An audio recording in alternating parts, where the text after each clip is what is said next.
I'm Sally. I'm Bobby. I joined the Mug Club in 2013.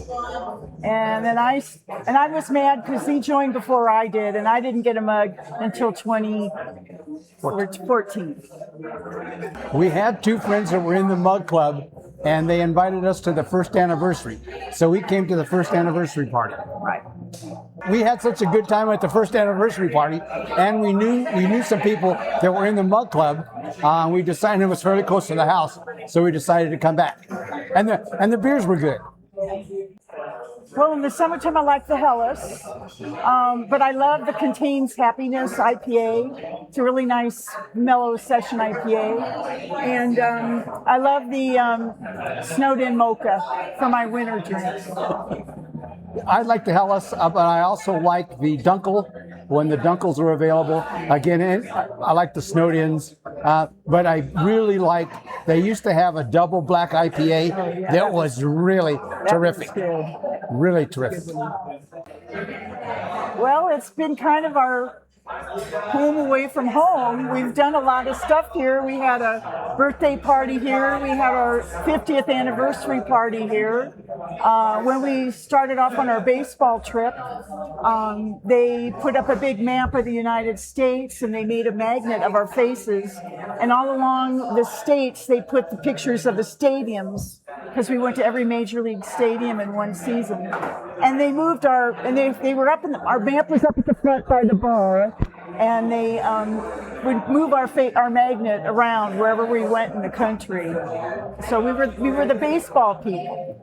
So, and I mean, we just have met so many wonderful people here. A lot of them have become really close friends. And Sally had a retirement party here, which was really nice. Yeah. So I think for me, it's the people. While the beers are exceptional, it's been the people that we've been able to meet and develop friendships with. Yeah. And just over the years, we've met so many new people. And we've just had such a great time. To me, it's like Cheers. You get to come here. It takes you 15, 20 minutes to come in because you got to say hello to everybody. And it takes you 15 minutes to leave because you got to make sure you say goodbye to everybody. Yeah.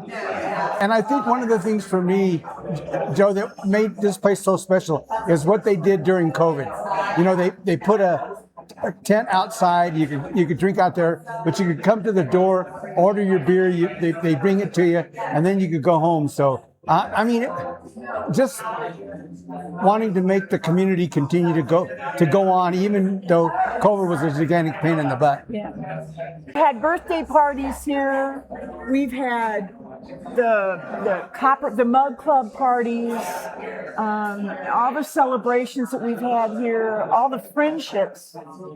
It's just been an exponential kind of growth in fellowship and camaraderie that it's hard to pick just one thing. For me, the one was when we bought our RV to go on our baseball tour. We brought it out back and parked it in the back parking lot, and we had 25 people out in the RV.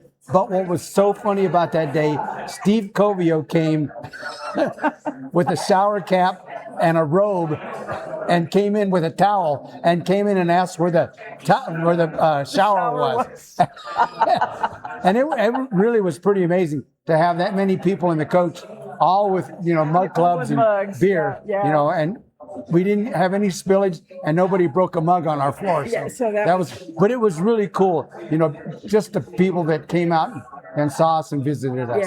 Yeah, that was cool. I just think back on the great times, and it's not been because of a party. It's not been because of something special going on, but it was to come and before the place grew out, when it was still in a small one room, the times we spent at the bar, with the people at the bar, and again, just the conversations that we had, and just the memories of those people, And then, and we weren't here when Alex Teves was here, but Brian Seafor, we got to know real well, and when he passed away, we remember all those great times we had with him. So, again, it's the people, all the way from the ownership to the bartenders. Oh, I got a great story about Gabe. it was during COVID, and we were here, and I was getting ready to come in, and Jeremy comes up to me and he goes, "I have to talk to you." And I'm going, "Oh God, what have I done? Are they going to kick me out of the Mug Club?" and so he pulls up his phone and he shows me this picture, and it's a picture of Sally and I at a softball game when Gabe was playing softball for Old Chicago. And there's a picture of me. And so Gabe had applied to be the taproom manager, and so Jeremy's asking me about Gabe.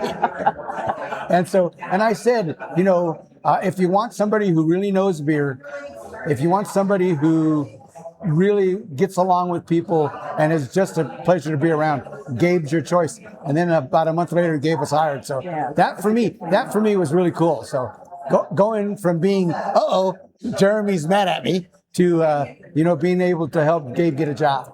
I think the other thing is that all the people that worked in the bar were very willing to talk to me, because I was a newbie. I used to drink just Bud Lights all the time, and so I was fairly new into the craft beer. Although I had, done beer tours at Old Chicago, I really didn't know what I was drinking, other than I needed to drink those beers to get a t-shirt. So anyway, but they would take the time and talk to me about how they brew the beer, what to expect it tastes like, and I gained an appreciation for different types of beer that I never had before. So that was a good, for my beer growth anyway.